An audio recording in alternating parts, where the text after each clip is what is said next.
Hello my dear friends, I am Dr. Wasim I Khan, Assistant Professor, Shri Shivaji Law College, Parbhani, Maharashtra, India. So in today's lecture, we will discuss a second lecture relating to the Bharatiya Sakshya Adhiniyam 2023 which deals with the definition of evidence. So stay tuned, we will discuss one by one all the concept of भारतीय साक्ष्य अधिनियम 2023. तो अगर आपको ये सारे lecture भारतीय साक्ष्य अधिनियम के लेक्चर सीरीज को कंप्लीट करना है तो प्लीज़ मेरे चैनल को सब्सक्राइब कीजिए और फॉलो कीजिए, क्योंकि कंटिन्यूअसली मैं ट्राई करूंगा कि इस सारे एक्ट को कवर करने का है. अगर आप चैनल सब्सक्राइब करोगे तो आप तक मेरा नोटिफिकेशन पहुंचेगा and it will be very convenient for you to watch my lecture. So let's start the definition of evidence. So the definition of evidence is mentioned under section 2 subclause E of Indian Evidence Act. Section 2 subclause E of Indian Evidence, section 2 subclause. So the definition of evidence is mentioned under section 2 subclause E of Bharatiya Sakshya Adhiniyam 2023. What exactly the definition deals with? Evidence means and includes all statements including statement given electronically which the court permits or requires to be made before it by witnesses in relation to matter of fact under inquiry, and such statements are called oral evidence. The first part of the definition of evidence means and includes all statements including statements given electronically. These particular words including statements given electronically is added in the definition of evidence as per the Bharatiya Sakshya Adhiniyam 2023. अगर हम Indian evidence act में evidence की definition को अगर हम देखेंगे तो उसमें including statement given electronically missing है, अदरवाइज बाकी सारे वर्ड्स सेम है. इस भारतीय साक्ष्य अधिनियम में एविडेंस की डेफिनेशन में ये वर्ड्स को ऐड किया गया है. तो सारे स्टेटमेंट जिसमें इंक्लूडिंग स्टेटमेंट गिवन इलेक्ट्रॉनिकली, कि अगर इलेक्ट्रॉनिकली भी कोई स्टेटमेंट देता है, फॉर एग्जांपल कोर्ट किसी का इलेक्ट्रॉनिकली स्टेटमेंट रिकॉर्ड करता है या पुलिस ऑफिसर किसी का वीडियो के द्वारा स्टेटमेंट रिकॉर्ड करता है, तो वो इलेक्ट्रॉनिकली रिकॉर्डेड स्टेटमेंट कहलाएगा. वो भी काय में आएगा? एविडेंस के डेफिनेशन में आएगा. विच द कोर्ट परमिट्स, तो all statements including statements given electronically which the court permits or requires to be made before it by witnesses in relation to the matters of fact under inquiry, and such statement are called oral evidence. तो जितने भी statement हैं तो court जिसको permit कर रहा है including statement given electronically, है ना. कोर्ट किसको परमिट करेगा? ऐसे पर्सन को कि कोई जो एक आधा कोर्ट के सामने कोई केस चल रहा है फॉर एग्जांपल, और उस केस से रिलेटेड किसी पर्सन को कुछ चीजें मालूम होगी, तो कोर्ट ऐसे पर्सन को ही क्या करेगा? अलाउ करेगा कि आप बोल सकते हो. तो वो जो पर्सन जो भी बोलेगा, स्टेटमेंट जो भी देगा, वो एविडेंस के डेफिनेशन में आएगा, और ये जो एविडेंस होगा वो ओरल एविडेंस कहलाएगा. मुझे कोई किसी केस के बारे में जानकारी है, मैं कोर्ट के सामने जाऊंगा, कोर्ट मुझे परमिट करेगा, कोर्ट के सामने मैं भी जो भी स्टेटमेंट दूंगा वो स्टेटमेंट मेरा ओरल एविडेंस में आएगा. बात ध्यान में रखिए.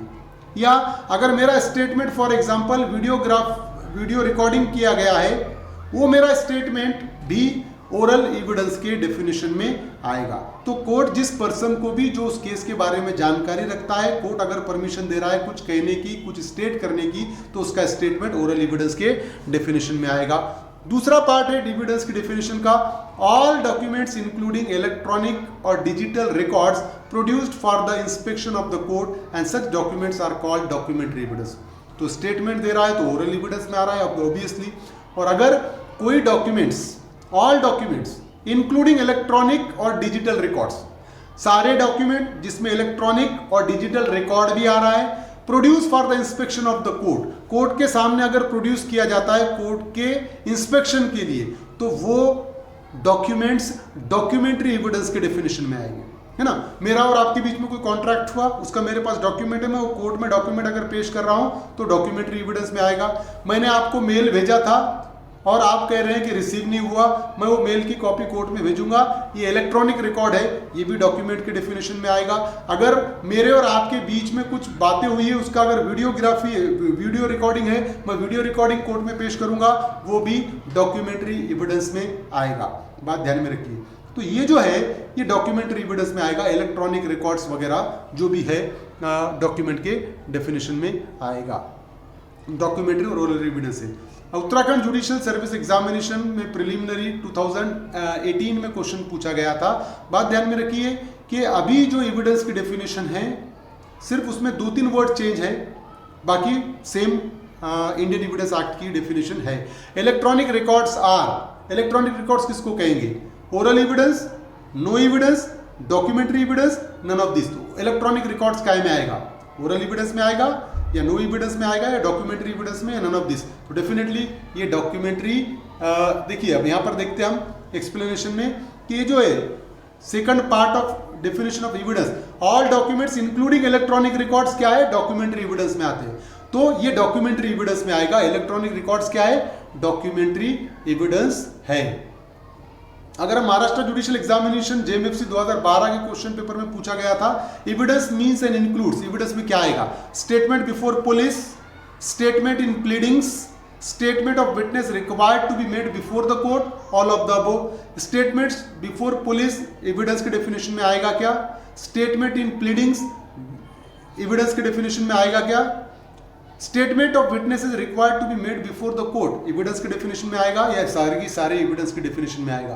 तो हमको अगर हम एविडेंस की डेफिनेशन देखें तो यहाँ पर स्पेसिफिकली हमको देखने को मिलता है कि all statement required to be made before the court. Side में एक्सप्लेनेशन दिया हुआ है, तो ऐसे स्टेटमेंट जो कोर्ट के सामने दिए गए हैं उसी को हम एविडेंस कहेंगे। तो option 3 is the correct answer for the definition of evidence. Maharashtra judicial examination 2010 में क्वेश्चन पूछा गया था, व्हाट इज ओरल एविडेंस?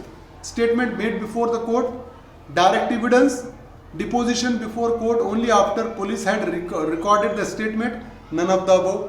कि यहाँ पर भी अगर हम देखें तो statement made before the court है कि जो भी स्टेटमेंट कोर्ट के सामने दिए जा रहे हैं वो ओरल एविडेंस में आएंगे। तो statement made before the court comes under the category of oral evidence.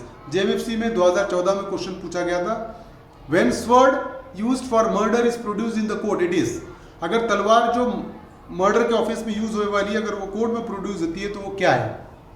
Documentary evidence, oral evidence as to existence condition of sword, material evidence या नन ऑफ द अबव। तो अगर हम देखें तो ये डॉक्यूमेंट्री एविडेंस के डेफिनेशन में नहीं आएगी, मटेरियल एविडेंस नहीं आएगा, but oral evidence as to existence और कंडीशन ऑफ स्वॉर्ड के वो condition of sword, existence of sword के रिलेटेड ओरल एविडेंस के डेफिनेशन में आएगी, but it will not comes under the category of documentary evidence. तो ये थी एविडेंस की डेफिनेशन जो हमने डिस्कस किया है। उम्मीद करता हूं कि आपको एविडेंस की डेफिनेशन क्लियर हो गई होगी। अगर क्लियर हुई है तो प्लीज़ मेरे चैनल को सब्सक्राइब कीजिए और इस लेक्चर को ज़्यादा से ज़्यादा स्टूडेंट तक शेयर कीजिए। Thank you very much.